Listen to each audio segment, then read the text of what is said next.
뉴스연구소 경향신문 박순봉 기자 어서 오십시오. 네, 안녕하세요. 네, 김진일 시사평론가 어서 오십시오. 예, 안녕하세요. 네, 뉴스쇼 잘했는데 네. 불안하다는 댓글이 올라오는데 저도 불안해요. 연습하십시오. 많이 해요. 알겠습니다. 네, 근데 이게 한번 틀리면 계속 틀리게 되는 이상한 뭐가 생겼어. 또 김준일 평론가가 많이 혼내서 더 그럼 긴장하시는 것 들어오자마자 같아요. 맨날 혼내요. 네, 대기 시간에 한참 항상 보이지도 않는 선배인데. 자, 첫 소식 전해주실까요? 윤 운명의 날 3월 중순.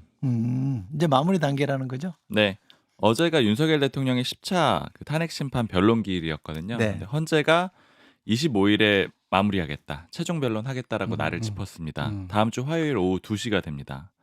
통상 마지막 변론한 다음에 2주 정도 뒤에 선고가 있었거든요. 그러니까 앞선 사례들이 있었죠. 노무현 전 대통령 때는 최종 변론하고 2주 뒤 14일 뒤였고 박근혜 전 대통령 때는 11일 뒤에 선고를 했거든요. 네. 이제 대략 2주 정도 뒤에 결론이 나올 것이다 이렇게 보면은 3월 초나 아니면 좀 늦으면 3월 중순 정도로 예측을 할 수가 있습니다. 이렇게 되면 박근혜 전 대통령 탄핵 심판에 걸린 시간하고 비슷하거든요. 아, 비슷하군요. 예, 네. 윤 대통령 탄핵 심판 헌재 접수된 게 작년 12월 14일이었는데 네. 3월 중순이라고 치면 3달 정도 되는 거잖아요. 네. 한 90일 정도 되는 건데 박근혜 전 대통령이 91일이 걸렸었습니다. 그렇죠. 맞아요. 유사합니다. 최종 변론 때는 국회 측하고 윤 대통령 측에 2시간씩 변론할 기회를 주고요. 네. 특히 윤 대통령 본인한테는 이제 무제한으로 진술할 시간을 무제한입니까? 줍니다. 네, 그러니까 하루 하고 종일 싶은 할 수도 만큼 있네요. 네, 뭐 필리버스터처럼 오래 할 수도 있는 말씀하시는 거죠. 거 좋아하시니까. 네, 입장을 최대한 원하는 만큼 설명하라는 그런 취지예요. 그런데 헌재가 변론 종결, 그러니까 이제 마무리 일정을 잡으니까 윤 대통령 측에서는 반발을 했거든요. 부정선고 의혹을 검증해야 된다 이렇게 좀 맞섰습니다. 그러니까 여러 가지 증거를 신청을 해놨거든요. 검증해야 된다라고. 근데 헌재가 받아들이지를 않았어요. 근데 이거 다시 한번 좀 재고해달라 이렇게 요청을 했고 헌재가 오늘 논의해보겠다라고는 했는데 지금 최종 변론일까지 잡은 상황에서 법조계 쪽 얘기를 들어보면 수용할 가능성은 별로 없다. 그래서 지금 헌재가 밝힌 그런 일정대로 진행될 가능성이 높습니다. 다음 일정도 짚어봐야 되는데 네. 윤석열 대통령 탄핵이 기각되면 당연히 즉시 업무에 복귀를 하게 되는 거고요. 만약에 인용되면 즉 파면이 되면은 조기 대선 국면으로 넘어가게 되거든요. 60일 이내에 치르도록 그렇게 돼 있습니다. 그렇게 되면 5월 초순이나 중순쯤에 이제 대선이 치러지게 되는 거예요. 뭐 전반적으로 여권 내에서도 이 조기 대선을 얘기는 못하지만 이제 일종의 금원령이 걸려 있잖아요. 그렇지만 사석에서 들어봤을 때는 다들 전제는 하고 있거든요. 아, 그래요? 가능성은 상당히 높다라고 보고 준비도 하고 있고요. 대통령실도 온도차는 좀 있는데 이제 기각될 거다 이렇게 보는 사람들이 조금 더 많은 건 사실이지만 용산 대통령실이요? 네, 그렇지만 인용될 수 있다는 얘기를 하는 사람들도 꽤 많거든요. 그래서 여권 전반적으로도 인용 분위기가 조금 높다 이런 정도는 볼 수 있었습니다. 인용분이 기정사실로 받아들인다는 얘기죠. 그런 사람들이 많아요. 변론에 어떤 얘기들이 주로 나왔어요? 일단 한덕수 총리 때는 음. 윤석열 대통령이 퇴정을 했습니다. 그래서 아, 좀 약간 좀 그렇게. 네, 그래서 이제 윤석열 변호인단이 얘기를 한 거는 대통령과 이제 총리가 이렇게 좀 이런 사안으로 마주보고 있는 게 별로 보기가 좋지 않아서 양해도 구하지 않고 퇴정했다 이렇게 네. 얘기를 했는데 제가 궁금한 거는 이거 처음에 한덕수 총리 그러면은 그 증인으로 요청한 게 윤석열 변호인단 측이거든요. 네. 그리고 국회도 이제 나중에 동의해서 같이 이제 물어봤는데 지금 뭐 방금 설명했지만은 윤석열 대통령한테 유리한 얘기가 하나도 안 나왔어요. 그럼 왜 불렀냐? 본인들은 유리해서 부르려고 생각한 것 같은데 결국은 하나도 안 나왔으니까 이게 뭐 모르겠습니다. 뭐 소통이 제대로 된 건지 뭐 소통을 한다라는 게 뭐 회유 뭐 이런 걸 얘기하는 건 아니지만 어쨌든 소통이 된 건지 그러면 아예 시간 끌기 전략으로 한덕수를 더 채택해야 된다라고 주장을 한 건지 모르겠으나 그게 좀 재밌었고. 네. 뭐 홍장원 차장에 대해서는 저는 윤석열 대통령의 감정을 좀 봤어요. 감정. 예. 그러니까 이제 한덕수 총리 때는 퇴정했다가 이제 홍장원 때 딱 들어왔거든요. 윤석열 대통령이. 그러면서 이제 홍장원 차장이 뭐라고 했냐면 자신의 해임 사유가 궁금하다. 이렇게 얘기하니까 윤석열 대통령이 눈을 감고 있다가 웃음을 참는 모습을 막 이렇게 보이기도 했어요. 그리고 자, 예. 예. 그러면 우리 영상 하나 보고 네. 국무회의 그 관련해서 한덕수 총리 언급한 게 좀 핵심이니까 그거 우선 들어볼까요? 저희가 그 증인에게 바라는 것은 뭐냐면 증인에게 그런 사법 절차에 있어서의 그런 판단을 대답해달라는 게 아니고요. 증인의 개인적인 생각을 얘기해달라는 겁니다.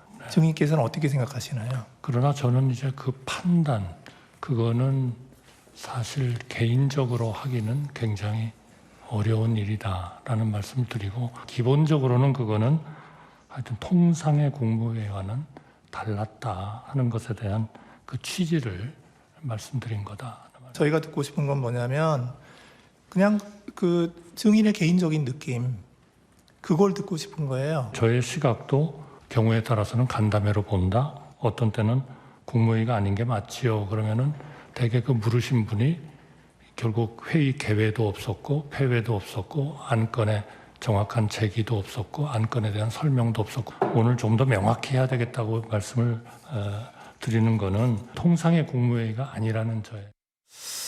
좀 실망스럽다.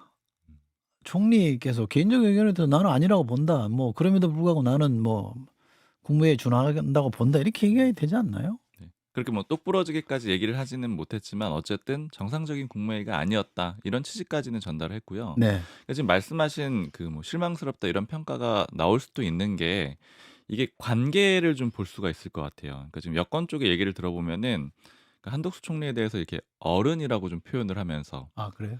그러면서 이 한덕수 총리가 이후에 보여줬던 대응들 있잖아요. 그러니까 네. 비상계엄 선포되고 대응 맡은 다음에 보여줬던 대응들에 대해서 되게 긍정적으로 평가를 하거든요. 그러니까 재판관들 뭐 임명을 임명 안 해주고 하고 이래서 법안도 막아주고 뭐 이런 것들을 뭐 어른의 태도다 이렇게 보면서 긍정적으로 평가를 하고 있는데, 한덕수 총리 입장에선 또 비상계엄은 어쨌든 몰랐던 거잖아요. 네. 그러니까 여기에 대해서는 책임을 지고 싶진 않지만 보수 쪽하고 선을 긋고 싶지는 않은 뭐 그런 정도의 태도가 같이 반영이 돼 있다 이렇게 좀 볼 수 있을 것 같고요. 아, 그래도 공직자는 국민 보고 해야죠. 그럼 맞는 말씀입니다. 네.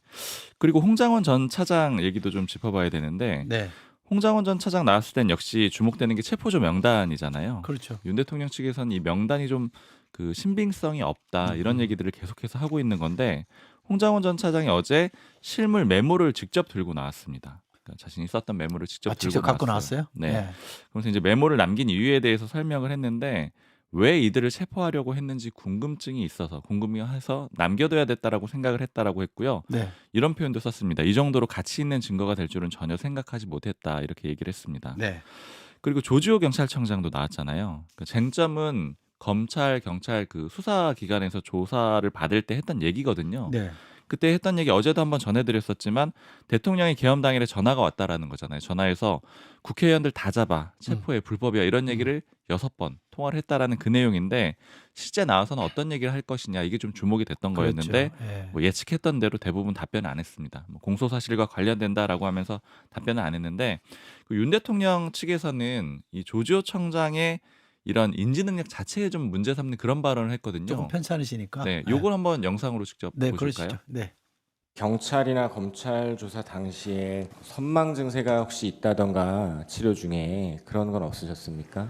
조사 시간이 뭐 적게는 1시간부터 많게는 뭐 7시간까지 이렇게 되어 있습니다만, 휴식을 계속해서 취하면서 수사기관에서 진술하실 때는 그 계엄 당시의 상황을 명확히 기억해서 진술하셨습니까?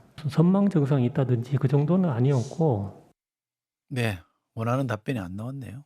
네, 좀 모두 좀 말을 잘 안 했습니다. 조지호 네. 청장이.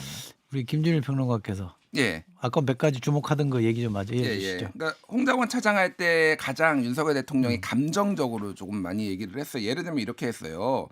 그 홍장원 차장이 예전에 이제 그 명단 들으면서 윤석열 대통령 측에서 이제 체포하라고 했던 그거를 그러니까 아, 미친놈인가라고 생각을 했다 이런 얘기를 했었잖아요. 그러니까 윤석열 대통령이 뭘 이렇게 얘기를 했어요. 뭘 잘 모르는 사람의 부탁을 받아서 에이 미친 X 말도 안 되는 소리를 하네 하고 생각했다가 메모 만들어가지고 12월 5일 사표 내고 6일 해임되니까 대통령의 체포 지시하라고 엮어낸 게 이 메모의 핵심이다. 그러니까 조작됐다. 이 메모가 공작이다. 탄핵 공작이다. 이런 얘기를 하면서 이 미친 X에 대해서도 본인 입으로 직접 언급을 했단 말이에요. 그러니까 굉장히 좀 이거에 대해서 감정이 그 표정들을 보면은 상당히 감정이 남아 있구나 홍장원한테 저는 개인적으로 그렇게 느꼈거든요. 그러니까 이게 좀 전체적으로 보면은 다른 사람하고 다르게 홍장원에 대해서는 격앙돼 있다라는 게 표현 좀 자체가 보였고 좀 열받게 하잖아요. 열받았을 것 같아요. 제가 보기에도 예, 네. 뭐 이런 거고 그리고 국정원 직제도 잘 모른다 이렇게 수사기관에서 홍장원이 얘기를 했다라는 거. 윤석열 대통령이 국정원 직제를 잘 모르는 것 같다. 그러니까 윤석열 대통령이 나만큼 국정원 직제를 잘하는 사람도 없다. 이건 사실 본질이 아니거든요. 네. 근데 이런 것까지 반박을 한 걸 보니까 상당히 감정적으로 격앙됐다는 걸 보이고 재밌었던 게 홍장원의 보좌관이 이거 메모 그 명단에 정서를 했다라는 거잖아요. 윤석열 변호인단 측에서 그거 한동훈 친구 아니야? 이런 취지의 얘기를 했다는 거야. 현대고등학교 나왔다는 걸로 알고 있냐. 그래서 홍장원은 내가 뭐 보좌관 뭐 출신 고등학교까지는 기억을 못한다라고 얘기했고 한동훈 대표 측이 이거로 이제 뭐 입장을 냈어요. 한동훈 전 대표에게는 국정원에 친구가 없다. 근데 이제 이거를 한동훈하고 엮어가지고 뭔가를 또 이제 흔들어 보려고 뭐 이런 것들이 있었고 네. 조지호 경찰청장은 제가 예상했듯이 답변을 많이 안 했어요. 형사 재판 중이니까 이거는 답변이 제한된다라고 했는데 가장 제가 주목해서 봤던 거는 이게 그러면은 수사기관 이제 그 이틀 전에 그러니까 사흘 전에 이제 지난 화요일에 공소 이제 그 수사 기록을 읽었잖아요. 그러니까 그거에 대해서 물어봤거든요. 그러니까 이게 수사기관에서 변호인 이패화의 조사를 받았고 조서 내용을 확인한 뒤 서명 날인한 것이 맞느냐고 물어보니까 이게 맞다라고 그랬거든요. 네. 그거는 지난 화요일에 읽었던 그 내용이 다 맞다. 그거는 14명의 명단을 대통령이 불러줬고 한동훈 추가 또 얘기를 했고 이런 것이 다 맞다라고 한 거니까 사실상 이거는 다 그러니까 윤석열 대통령한테 불리한 내용을 다 인정한 거다. 이렇게 보시면 될 것 같습니다. 예. 본인으로서는 할 얘기를 그냥 딱 부러지게 한 거네요. 반복하지는 않았을 뿐이지만 검찰에서 진술한 게 맞다. 이렇게 얘기한 거 아니에요? 사실상 그렇게 봐야 되는 거죠. 예. 네. 그두 번째 아이템 넘어갈까요? 넘어가 버립니까? 나 아, 요거 요거- 좀 하려고 요거 물어보려고 하나만. 했는데 잠깐만요. 응. 요거 하고 싶은 얘기 있죠? 예. 그러니까 지금 아까 처음에 이제 저기 박순봉 기자가 얘기를 했는데 저는 어게인 2017이 될 것 같아요.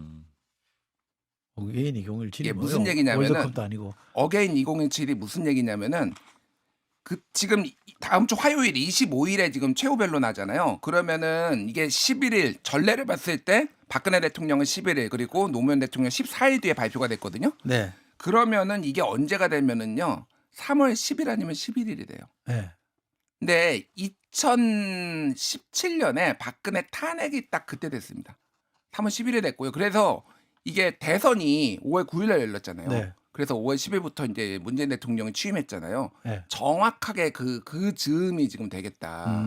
그러니까 이제 대선 일정에 사실상 나왔다라고 보는 게 맞을 것 같습니다. 그러니까 이제 사실상 이제 주반 야대 뭐 이런 거 이제 다 없어지고 대선 모드로 다 들어갈 것 같아요. 알겠습니다. 그 어게인이라고 말씀해 주셔서 그 부분도 이제 맞긴 한데 또 동시에 좀 굉장히 다른 면들도 많이 어떤 거예요? 보이거든요. 그러니까 완전히 정반대 분위기가 한 가지 있는 건 뭐냐면은 그때는 탄핵이 만약에 인용돼서 조기 대선이 치러졌을 때는 굉장히 압도적이었던 거잖아요. 네. 그 당시 문재인 대통령이 압도적으로 이길 수 있는 분위기였는데 지금은 양쪽 모두 그런 기류가 아니에요. 그러니까 국민의힘도 굉장히 기대를 많이 걸고 있고 특히 민주당 쪽에서도 나온 얘기가 이재명 대표가 중도 보수 얘기를 했잖아요. 근데 이게 뭐 여러 가지 중도 확장 전략으로 볼 수 있는데 그 이면에는 쉽지 않다라는 판단을 하고 있는 거거든요. 그러니까 이게 굉장히 박빙으로 치러지는 또 독특한 광경이 좀 나올 것 같습니다. 그거는 이전에 탄핵 이후에 치러진 대선하고 좀 다른 모습일 것 같아요.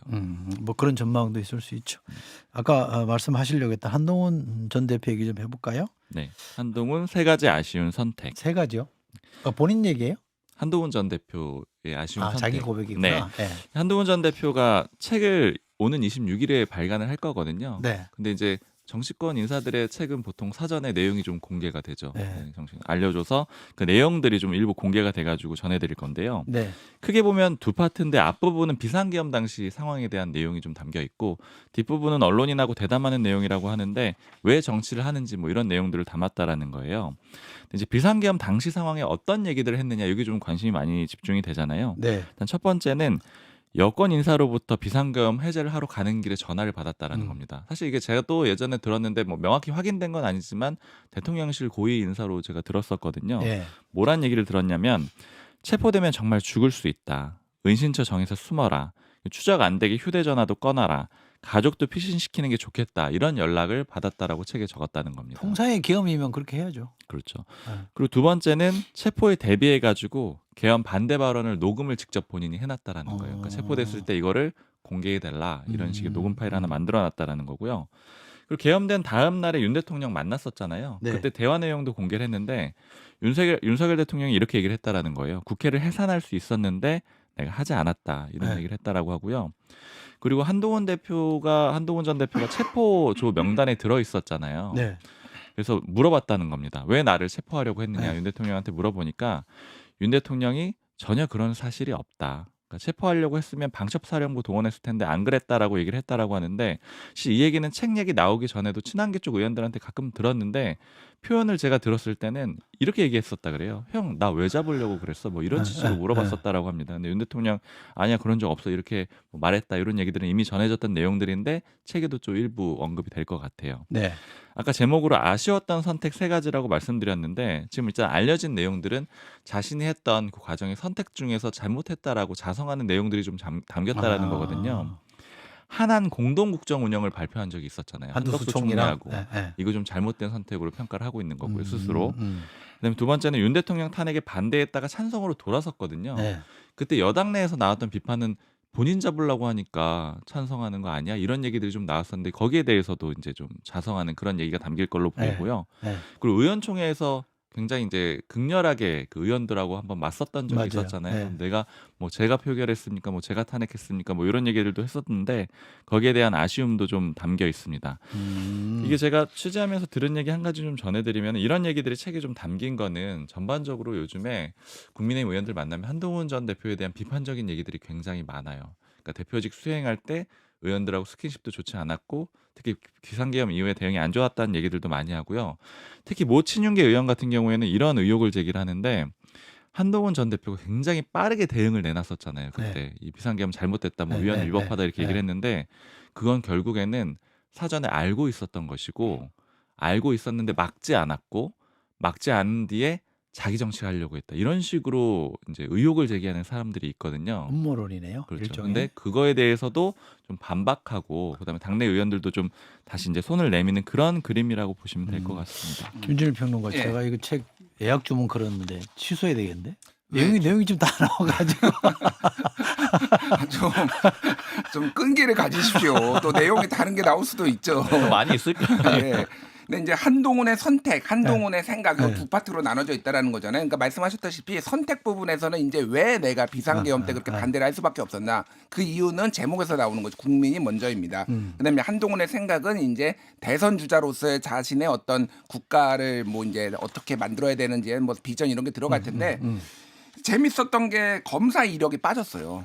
그렇다며요? 예. 21년 사실 한동훈을 검사를 빼면은 뭐를 얘기할 수 있을까 그랬는데 아무래도 검사 윤석열 검사가 말아먹은 이 나라 뭐 이런 것에 대해서 부담감을 느끼는 초짜 검사는 안 된다 이런 여론을 의식해서인지 근데 너무 얄팍하다 제가 보기에는 이거 뺀다고 그럼 국민들이 모릅니까 검사 이력을 그래서 모르겠어요 이거를 기사를 한 번 더 내려고 한 건지 그건지 모르겠으나 어쨌든 좀 그런 생각이 들고 지금 이게 베스트셀러 지금 다 주요 서점에서 베스트셀러라고 그랬어요. 죄송합니다. 지금 예. 딱 걸렸어.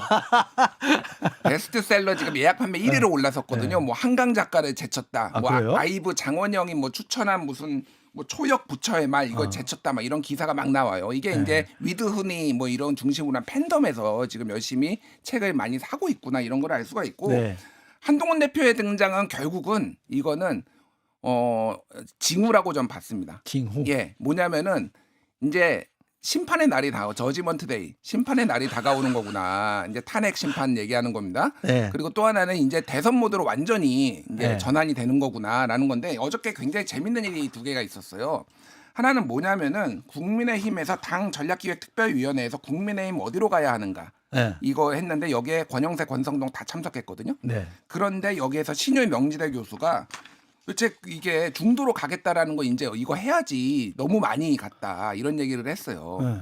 그리고 밤에는 권영세 비대위원장이 탄핵 반대 당협위원장들과 비공개 만찬회동을 했습니다. 네. 이게 최근에 중앙일보 기사가 재밌는 게 뭐냐면은 국힘의 이중생활 이런 얘기들이 나오면서 주반 야대 얘기했거든요. 네. 낮에는 탄핵 반대, 밤에는 이제 대선 준비. 네. 그런데 이거는 이제 낮에 대선 준비하고요. 밤에 이제 탄핵 반대하는 사람들 권영세 만난 거잖아요. 네. 사실상 이 모드가 전환되고 있구나. 지금 이제는 대선 국면으로 국힘도 사실상 들어갔다. 그리고 이제 너무 강성 지지층 쪽으로 쏠리는 것에 대해서 부담감을 느끼고 있는 거를 빌드업을 하고 이런 식으로 세미나도 하면서 좀 탈피하려고 한다. 요거를 좀 볼 수가 있었어요. 그래요? 알겠습니다. 짧게 하나만 더 하고 갈까요? 네, 네. 서부지법 복동 방화시동 네. 이 공소장이 공개가 됐거든요. 네. 서부지법 당시에 윤 대통령 극렬 지지자들이 들어가서 뭐 난동 피우고 그다음에 판사 찾으려고 하고 이런 내용들이 영상으로도 많이 공개돼서 네, 아실 맞아요. 텐데 네. 검찰이 어떻게 결론을 내렸는지 그 공소장이 어제 공개가 됐는데요.